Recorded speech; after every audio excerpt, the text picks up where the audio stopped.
तो मूवी के स्टार्ट में हमें एक लड़की को ड्राइव करते हुए दिखाया जाता है। सड़क के चारों तरफ पहाड़ थे और अचानक होने वाली इन पहाड़ों में लैंडस्लाइडिंग की वजह से लड़की की कार का एक्सीडेंट हो जाता है। ऐसे में उसकी कार स्लिप होकर पहाड़ों में फंस जाती है। वो बहुत ज्यादा जख्मी हो चुकी थी। ऐसे में एक रेस्क्यू हेलीकॉप्टर ठीक टाइम पर उसे बचाने के लिए आता है। इस रेस्क्यू टीम का लीडर है ली, जो कि मूवी का मेन कैरेक्टर भी है। वो अपने साथी को पहले इस लड़की को कार से निकालने के लिए भेजता है। जो आदमी जाकर उस लड़की को तो कार से बाहर निकाल लेता है, पर अब वो खुद भी वहाँ फंस चुका था। अब इन दोनों को बचाने के लिए रे ने एंट्री की और हेलीकॉप्टर से लटकते एक रस्सी की मदद से खुद लटकते हुए वो इन दोनों को संभाल कर वापस हेलीकॉप्टर में लाने में कामयाब भी हो गया। ये सब बहुत खुश थे। फाइनली इन्होंने लड़की की जान बचा ली थी, लेकिन उसकी कार नीचे पहाड़ों में ही गिर गई थी। खैर, अब सीन कट होकर हम कैलिफोर्निया यूनिवर्सिटी में डॉक्टर लॉरेंस को देखते हैं। वो एक सिस्मोलॉजिस्ट है जो जमीन पर आने वाले अर्थक्वेक्स यानी जलजलों पर रिसर्च करते हैं। अभी वो अपने स्टूडेंट्स को 1964 में आए कैलिफोर्निया के एक जलजले के बारे में बता रहे थे, जो इतना भयानक था कि मानो कई एटम बम के हमले कर दिए गए हों।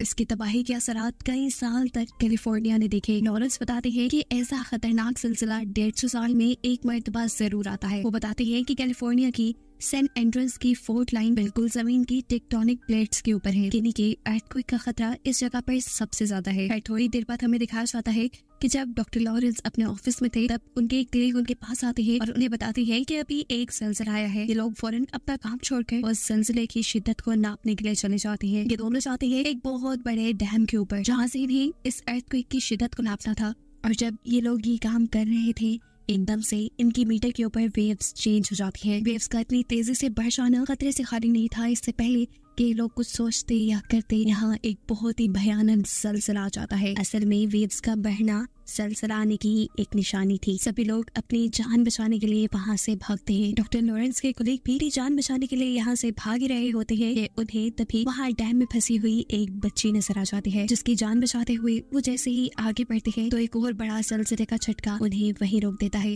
वो उस बच्ची को बचाने के लिए डॉक्टर लॉरेंस की तरफ गिरा देते हैं और तभी आने वाला एक और भयानक झटका उस पूरे डैम को बर्बाद कर देता है, जिसमें डॉक्टर लॉरेंस के साथी मारे जाते हैं। सीन कट होकर हम रे को देखते हैं, जिसे इमरजेंसी में उसी डैम पर आने का मैसेज मिला है, जिस डैम के ऊपर वो जलजला आया था। बहुत से लोग वहाँ फंसे हुए थे। जाने से पहले नायक अपनी बेटी को बाय कहता है, जो कि आजकल अपनी मोम के साथ रहती थी। यानी रे और उसकी वाइफ का डिवोर्स हो चुका था और रे की बेटी अपनी मोम और अपनी मोम के फियांसे के साथ रहती थी। डेनियल को आज किसी मीटिंग के सिलसिले में सैन फ्रांसिस्को जाना है, जिसमें वो एमा और ब्लैक को भी अपने साथ लेकर जाने वाला था। सैन फ्रांसिस्को में ब्लैक को एक लड़का मिलता है। उस लड़की के साथ उसका छोटा भाई भी था, जिन दोनों से बात करके ब्लैक को बहुत अच्छा लगता है और जल्द ही इन तीनों में दोस्ती हो जाती है। खैर, यहाँ हमें दिखाया जाता है वो डैम जो जलजले की वजह से तबाह हुआ था, उस तबाही की खबर अब पूरी दुनिया में फैल चुकी थी। क्योंकि जलजले के टाइम पर डॉक्टर लॉरेंस वहीं पर थे, इसलिए रिपोर्टर डॉक्टर लॉरेंस का इंटरव्यू लेने के लिए आई थी। वो डॉक्टर लॉरेंस से सवाल करती है, बताएं कि वहाँ पर जलजला कैसे आया था। इससे पहले कि डॉक्टर लॉरेंस कोई जवाब देते, डॉक्टर लॉरेंस के दो स्टूडेंट घबराते हुए उनके पास आते हैं।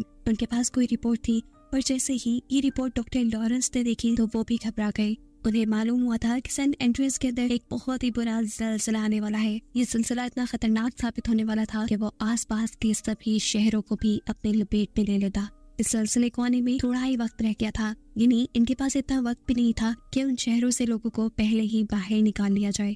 यहाँ हम रे की वाइफ एमा को देखते हैं, जो एक बिल्डिंग के टॉप पे एक रेस्टोरेंट में मीटिंग कर रही थी। अचानक उसके टेबल पे रखी सारी चीजें हिलने लग जाती हैं। असल में जलजला शुरू हो चुका था। इसी बिल्डिंग के साइड व्यू में हम देखते हैं कि वहाँ मौजूद सभी ब्रिजेस टूट चुके हैं।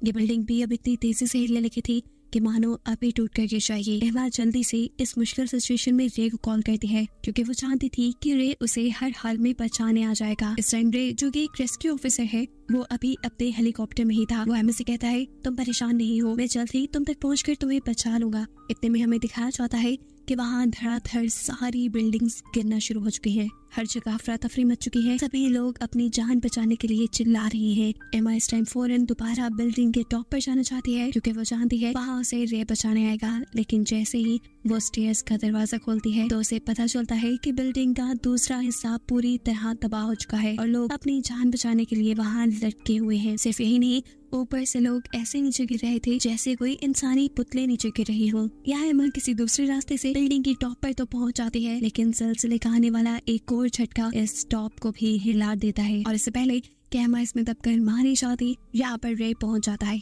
वो जल्दी से एक नेट एमा की तरफ फेंकता है और एमा उस नेट की तरफ बढ़ने लगते हैं। दिखाया जाता है कि पीछे से एक बहुत बड़ी बिल्डिंग एमा के ऊपर गिरने वाली थी और इससे पहले कि एमा उसके नीचे दबकर मर जाती, एमा नेट का सहारा लेते हुए ऊपर चढ़ जाती है। इसी सारी तबाही में रे के हेलीकॉप्टर के ऊपर भी एक बिल्डिंग गिरने वाली थी, लेकिन रे यहाँ अपने हेलीकॉप्टर को टेढ़ा करते हुए बचा लेता है। फाइनली उसने एमा की जान बचा ली थी, लेकिन अब वो ऊपर से देख रहा था कि शहर की हालत बहुत ज्यादा खराब हो चुकी है। वहाँ की सारी बिल्डिंग्स तबाह हो चुकी हैं। सीन कट होकर हम सैन फ्रांसिस्को का सीन देखते हैं, जहाँ पर डेनियल और ब्लैक एक साथ थी। वो पार्किंग लॉट से एक साथ यहाँ से निकलने ही वाले होते हैं कि अचानक यहाँ पर भी बहुत बुरा जलजला आ जाता है, जिसकी वजह से इनके सामने वाली जमीन टूटकर इनकी गाड़ी उसमें धंस जाती है। डेनियल किसी तरह इस गाड़ी में से निकलकर अपने आप को बचा लेता है, लेकिन वो अब ब्लैक को इस गाड़ी से नहीं निकाल पा रहा था। वो मदद लेने के लिए बाहर जाता है तो देखता है कि हर जगह अफरा तफरी मची हुई है, बिल्डिंग्स टूट गई हैं और डरकर सब इधर उधर भाग रहे हैं। इतनी खराब हालत को देखते हुए उसे एहसास होता है कि उसे भी अपनी जान बचाने के लिए भागना चाहिए, इसलिए वो ब्लैक को खतरे में छोड़कर ही अपनी जान बचाने लग जाता है। ब्लैक जो अभी भी कार में फंसी हुई थी, इस टाइम उस पे एक लड़की की नजर पड़ती है। ये लड़का वही था जो अपने भाई के साथ सैन फ्रांसिस्को के एयरपोर्ट पे ब्लैक को मिला था। वो भी ब्लैक को पहचान लेता है और यहाँ उसकी मदद करते हुए गाड़ी को एक डंडे के जरिए इस गड्ढे से ऊपर की तरफ निकालते हुए ब्लैक की जान बचा लेता है। अब ये तीनों मिलकर भी जब इस बिल्डिंग से बाहर निकलते हैं तो शहर की तबाही देखकर इनके भी होश उड़ चुके थे। भागते हुए मुश्किल से ब्लैक एक ऐसी जगह पहुंचती है जहां उसे एक फोन मिल जाता है। यहाँ से वो अपने डैड को कॉल करती है और कहती है, प्लीज डैड मुझे बचा ली, शहर की हालत बहुत खराब हो गई है। जवाब में कहता है, घबराओ नहीं, तुम ऐसा करो कि किसी ऊंची जगह पे चले जाओ, मैं जल्दी तुम्हें बचाने आ रहा हूँ। फौरन ही रे अब सैन फ्रांसिस्को के लिए निकल जाता है, जबकि सैन फ्रांसिस्को में हम देखते हैं कि ज़लज़ले के झटके अब रुक चुके थे। सभी लोग सेफ जगह की तलाश में थे, लेकिन यहाँ डॉक्टर लॉरेंस के जरिए हमें मालूम होता है कि सैन फ्रांसिस्को में ज़लज़ले के झटके सिर्फ कुछ ही देर के लिए रुके थे। असल में वहाँ अब इससे भी भयानक ज़लज़ला आने वाला था। अभी उनका ये कहना ही था कि सीन एक और मरतबा सैन फ्रांसिस्को में शिफ्ट हो जाता है, जहाँ वही बुरा और भयानक ज़लज़ला आ चुका है।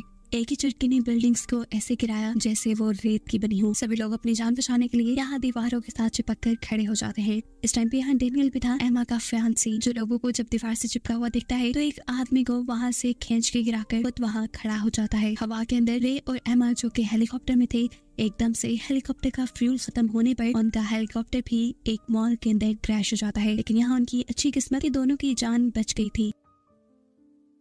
ये लोग अभी आधे रास्ते में थे। इन्हें अपने बेटी की जान बचाने के लिए किसी तरह सैन फ्रांसिस्को जाना था, इसीलिए ये लोग एक कार चुराते हैं और आगे बढ़ जाते हैं। थोड़ी ही दूर जाने पे एकदम से रे को कार रोकनी पड़ी, क्योंकि आगे एक गड्ढा था। उतरकर जब इन्होंने चेक किया तो वो गड्ढा कई 100 मीटर जमीन के अंदर गहरा था। अगर इनकी गाड़ी उसके अंदर चली जाती तो ये कभी ना बच पाते। इस रास्ते से तो अब ये लोग सैन फ्रांसिस्को जा नहीं सकते थे, तो अब ये लोग कोई दूसरा रास्ता सोचने लग जाते हैं। तभी एक बूढ़ा कपल कार में इनके पास आता है, इनसे इनकी मुश्किल पूछता है तो रे बताता है कि हमें हर हाल में सैन फ्रांसिस्को पहुंचना है।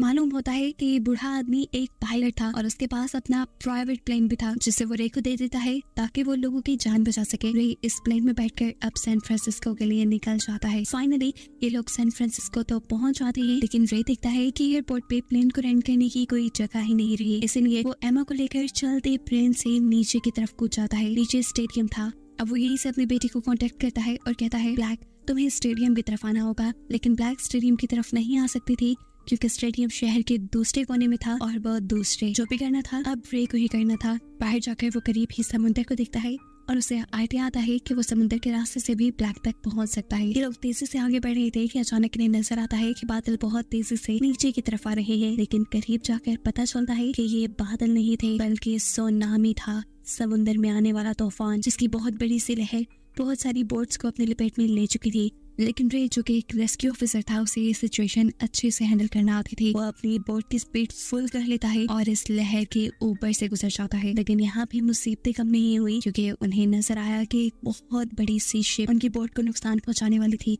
लेकिन रे अपनी बोट को तेजी से दूसरी तरफ मोड़ते हुए इस शिप से तो अपने आप को बचा लेता है, लेकिन हम उसके ऊपर के कंटेनर भी इन लोगों के ऊपर गिरने वाले थे। रे अपनी बोट को कंट्रोल करते हुए इन कंटेनर से भी बचकर आगे बढ़ जाता है। फाइनली ये लोग अब वहाँ पहुंच चुके थे जहाँ उनकी बेटी थी, लेकिन इन्हें यहाँ अपनी बेटी कहीं नहीं नजर आ रही, क्योंकि ब्लैक इस टाइम एक बिल्डिंग के अंदर है। ब्लैक ने अपने मॉम डैड को देख लिया था, वो इन्हें आवाज देती है, लेकिन खिड़की पे लगे हुए कांच की वजह से आवाज उन तक पहुंच नहीं पाती। ऐसे में ये लोग वापस जाने लगे, लेकिन तभी एमा ने नोटिस किया कि उसके हाथ पे ग्रीन लेजर लाइट आ रही है। ये लोग पीछे मुड़कर देखते हैं तो फाइनली ये लोग ब्लैक को देख चुके थे। इससे पहले कि ये लोग आगे बढ़कर ब्लैक को बचा लेते, समुद्र में आया हुआ बुरा तूफान जो इस शहर को पहले से ही लपेट में ले चुका था, उसकी एक और लहर इस बिल्डिंग को तबाह कर देती है और ऐसे जिस फ्लोर के अंदर ब्लैक थी वो पूरा का पूरा फ्लोर पानी के अंदर डूब जाता है। ये देखते हुए रे फौरन पानी में जंप करके अपनी बेटी को बचाने के लिए निकल जाता है। ब्लैक का साथी भी एक स्टिक की मदद से ये कैबिन तोड़ने की कोशिश कर रहा था, लेकिन शीशा बहुत ही मजबूत था, उसके लिए करना नामुमकिन हो रहा था। और तब एमा उसे देखते हुए